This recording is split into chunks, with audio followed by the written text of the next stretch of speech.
Chuck, I've been public on the fact that I'm waiting for someone to convince me that we don't live in a simulation.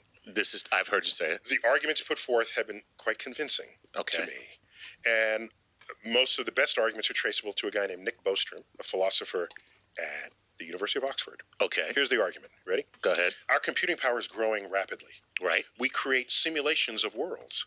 We have video games with characters that are inside the video game. Right. Imagine a day where you can simulate a world so perfectly with life forms, humans, so well that you can recreate every single neurosynaptic thought you could have.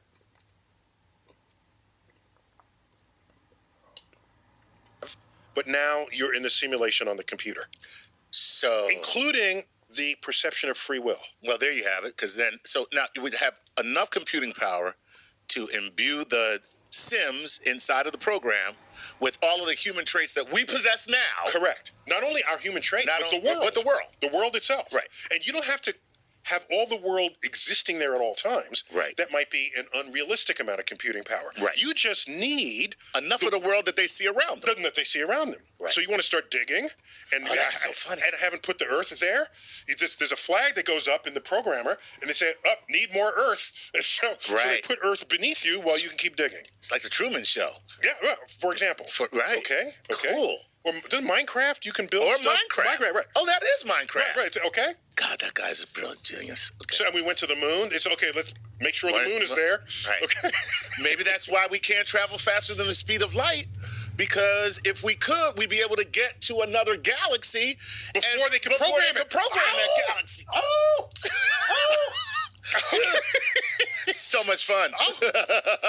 So the programmer put in that limit. Put in the limit. Because that's the fastest they can get. We can't program fast enough. So we put in a limiter.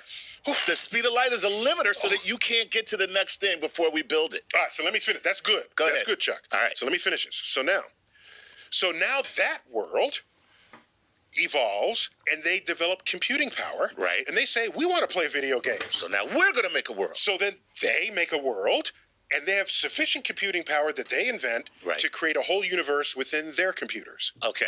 And then they make a world. And then they make a world all the way on down. Right. It could be hundreds, thousands, billions, infinite. All right, so far this sounds like it still works. That's fine. So now close your eyes, throw a dart. Which of these universes are you going to land in? The first one that's real or the gazillion that are not? Well, yeah. Just statistically. Okay. Am I drinking when we're playing this darts game? Because then you miss the entire... So yeah, there's something called Bayesian statistics where you're allowed to introduce information that you already have available to you, even if you didn't measure it to be true. So we establish the likelihood that one day we'll have the power to do this. Right. And then that factors into these statistics. Okay. So there's 1 in a zillion, you're the real universe, and 999 zillion to 1 that you're a simulation. That convinced me. And I don't want to be convinced. I didn't like it, and I was just begging for somebody to give me an argument that was cogent enough to undermine that entire reasoning, and I just came across one. Who? Okay. It's a good friend of mine, Rich Gott. All right. He was a colleague of mine back when I was at Princeton. All right. Deep thinker, likes calculating the ends of things. Nice. With Bayesian statistics. He's heavily quoted in this book, The Doomsday Calculation, and William Poundstone is a smart guy unto himself, and I am now convinced. Now you're convinced. Are you ready? Okay, go ahead. What do all these... So here is what convinced me we're not in a simulation. Okay. Are you seated? All right, I'm seated. Are you... Hold on. I'm going to hold. Okay. All right. What do all those simulated universes have in common? They're simulations. They have the power to simulate themselves. That's what I'm saying. They're simulations. No, they have the power to simulate themselves. Right. Okay. Yes. That's what they all have in common. They make a simulation. They have that power. Right. Exactly. To simulate themselves exactly. Do we have that power now? No, we don't. No, we don't. Which means that we can't send it. We can't send ourselves into the future as a simulation because we don't have that power yet. So we can't continue the chain. Wait, so either we are the real one, right, or we're the one in the chain that's still evolving to try to then make a simulation within their own world. Right. So the odds of us being a simulation goes from a gazillion to 1. I mean, to the likelihood of right. All right. It flips. It flips. 50-50. Wow. And I'm good with that. That changes my life completely. Yeah. Okay? And no longer are your kids going to say, Dad, it doesn't matter. We're in a simulation anyway. No, you got an argument. You have a rebuttal. Exactly. Now, a quick one. You have to do my homework. I got ready? Go ahead. Maybe these simulators have a side activity where they like reminiscing about days before you could simulate. That would be us. So now we're Donkey Kong. Donkey Kong. Or Right. Pong. We're classic. Yeah. Classic gameplay. So maybe we're just entertainment, like a historical exercise. Right. That's possible in principle.